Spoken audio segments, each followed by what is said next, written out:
Hello students, this is Raj Yadav and welcome to Chalak study YouTube channel.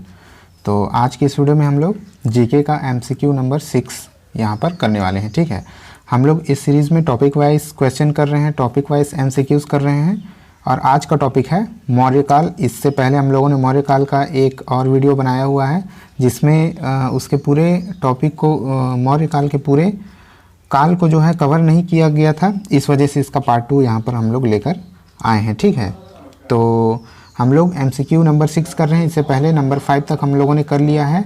इससे पहले 5 videos आ चुके हैं। अगर आप लोगों ने उन वीडियोस को अभी तक नहीं देखा होगा तो प्लेलिस्ट में जा कर के देख सकते हैं। अलग अलग विषय के अलग अलग प्लेलिस्ट तैयार हो चुके हैं। आप लोग प्लेलिस्ट में जाकर अलग अलग विषयों के एमसीक्यूज़ और कंटेंट जो है देख सकते हैं। चलिए ठीक है, स्टार्ट करते हैं आज का ये एमसीक्यू सीरीज़।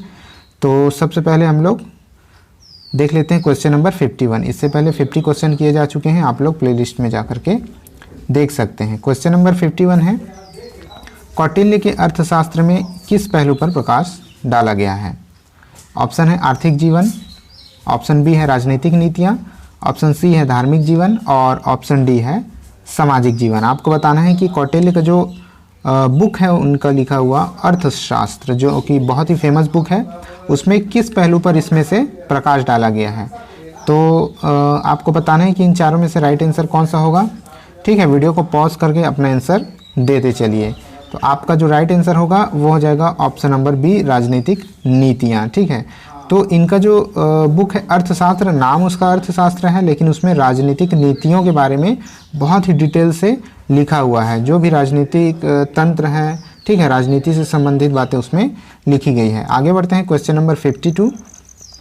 किस अभिलेख में यह साबित होता है कि चंद्रगुप्त का प्रभाव पश्चिम भारत तक फैला हुआ था? ठीक है, तो इनमें से किस अभिलेख में ये साबित होता है कि चंद्रगुप्त का जो प्रभाव था वो पश्चिम भारत तक फैला हुआ था, यानी कि वेस्टर्न इंडिया तक फैला हुआ था? ऑप्शन है कलिंग अभिलेख, ऑप्शन बी है अशोक का गिरनार अभिलेख, ऑप्शन सी है रुद्रदामन का जूनागढ़ अभिलेख और ऑप्शन डी है अशोक का सोपारा अभिलेख। ठीक है, तो इसका जो राइट आंसर होगा वो आपका हो जाएगा ऑप्शन नंबर सी, रुद्रदामन का जूनागढ़ अभिलेख। तो रुद्रदामन का ये जो जूनागढ़ अभिलेख है रुद्रदामन का, उससे ये साबित होता है कि चंद्रगुप्त का जो शासन प्रशासन है वो पश्चिमी भारत तक फैला हुआ था। नेक्स्ट क्वेश्चन है क्वेश्चन नंबर 53। सांची का स्तूप किसने बनवाया? ऑप्शन है Ashok, option B Gautam Buddha, option C Chandragupta और ऑप्शन डी है खरगोन। तो यहाँ जो राइट आंसर होगा वो हो जाएगा ऑप्शन नंबर ए, अशोक। तो ये जो सांची का स्तूप था उसको अशोक ने बनवाया था। आगे बढ़ते हैं क्वेश्चन नंबर 54। कलिंग युद्ध की विजय का वर्णन अशोक के किस अभिलेख में है? ऑप्शन है ऑप्शन ए शिलालेख 1, शिलालेख नंबर 1, शिलालेख नंबर 2, शिलालेख नंबर 12 या फिर शिलालेख नंबर 13। इन चारों में से किस शिलालेख में जो है अशोक के कलिंग युद्ध का वर्णन है?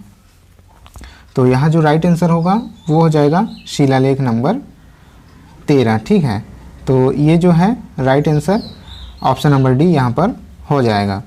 तो यहाँ पर जो है एक बात आप लोग ध्यान दीजिएगा कि एमसीक्यूज़ तैयार करने और उसके आंसर रेडी करने में काफ़ी जो है सावधानियाँ बरती गई हैं। इसके बावजूद भी अगर कोई मिस्टेक हो जाता है उसको आप लोग करेक्ट कर लीजिएगा। ठीक है, ऑप्शन नंबर 55 है, प्रसिद्ध यूनानी राजदूत मेगास्थनीज भारत में किसके दरबार में आए थे? क्वेश्चन नंबर 55, ये जो प्रसिद्ध यूनानी राजदूत है मेगास्थनीज, आप लोगों ने नाम सुना होगा, वो किसके दरबार में आए हुए थे? ऑप्शन है option A Ashok, option B Harshvardhan, option C Chandragupta Maurya, option D है हेमू। तो यहाँ जो राइट आंसर होगा क्वेश्चन नंबर 55 का राइट आंसर हो जाएगा option number C, Chandragupta Maurya. Megasthenes जो है चंद्रगुप्त मौर्य के दरबार में आया था।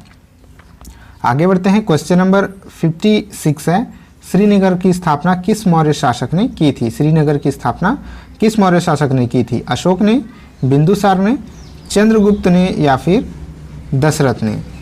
तो यहाँ पर जो आपका राइट आंसर हो जाएगा क्वेश्चन नंबर 56 का राइट आंसर है ऑप्शन नंबर ए, अशोक। श्रीनगर की स्थापना किसने की थी? अशोक ने की थी। आगे बढ़ते हैं क्वेश्चन नंबर 57 है, मौर्य काल में गुप्तचरों को जो है क्या कहा जाता था? ठीक है, मौर्य काल में जो गुप्तचरों को किस नाम से पुकारा जाता था? ऑप्शन नंबर ए है गुढ़ पुरुष, ऑप्शन नंबर बी है गुप्तचर, ऑप्शन नंबर सी है संस्था एवं संचार, ऑप्शन नंबर डी है खोजी। तो इन चारों में से क्या कहा जाता था? गुप्तचरों को मौर्य काल में। तो यहाँ पर जो आपका राइट आंसर हो जाएगा वो होगा ऑप्शन नंबर ए गूढ़ पुरुष। मौर्य काल में गुप्तचरों को गूढ़ पुरुष नाम से पुकारा जाता था। क्वेश्चन नंबर 58, अशोक के बारे में जानने के लिए सबसे महत्वपूर्ण स्रोत क्या हैं? तो जो राजा अशोक थे, सम्राट अशोक, उनके बारे में सबसे प्रामाणिक जो चीज़ें हैं वो क्या हैं? ऑप्शन नंबर ए है आहत मुद्राएं, ऑप्शन नंबर बी है शिलालेख, ऑप्शन नंबर सी है यूनानी लेख, या फिर ऑप्शन नंबर डी है बौद्ध साहित्य। ठीक है, इन चारों में सबसे प्रामाणिक, सबसे महत्वपूर्ण स्रोत क्या है? तो यहाँ जो राइट आंसर होगा वो हो जाएगा, क्वेश्चन नंबर 58 का राइट आंसर होगा बी शिलालेख। तो आपको पता होगा कि अशोक के शिलालेख बहुत ही प्रसिद्ध हैं, विश्व प्रसिद्ध हैं। ठीक है, तो अशोक के बारे में सबसे ज़्यादा जो जानकारियाँ हैं वो उनके शिलालेख से ही मिलती हैं। आगे बढ़ जाते हैं।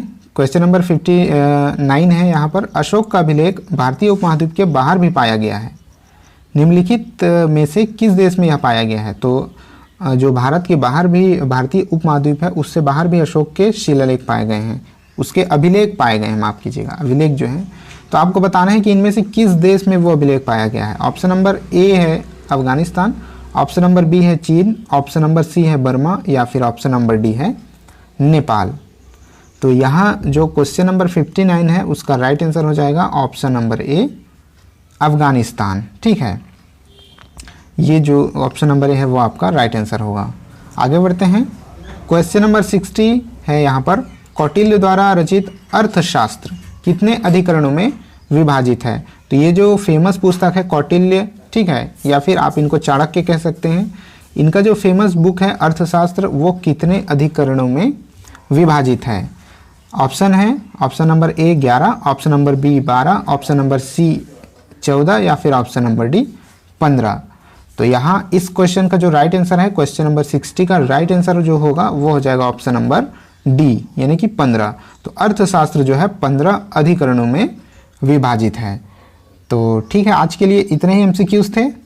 ठीक है, तो क्वेश्चन नंबर 60 तक हम लोग कंप्लीट कर चुके हैं। इससे आगे अगले वीडियो में हम लोग देखेंगे। ठीक है, तब तक आप प्रैक्टिस करते रहिए, पढ़ते रहिए और सीखते रहिए। और अलग अलग प्लेलिस्ट बन चुके हैं, उससे आप लोग अलग अलग सब्जेक्ट्स से रिलेटेड अपनी तैयारियां कर सकते हैं। तो इस वीडियो में इतना ही है, अब मिलते हैं नेक्स्ट वीडियो में, तब तक के लिए जय हिंद।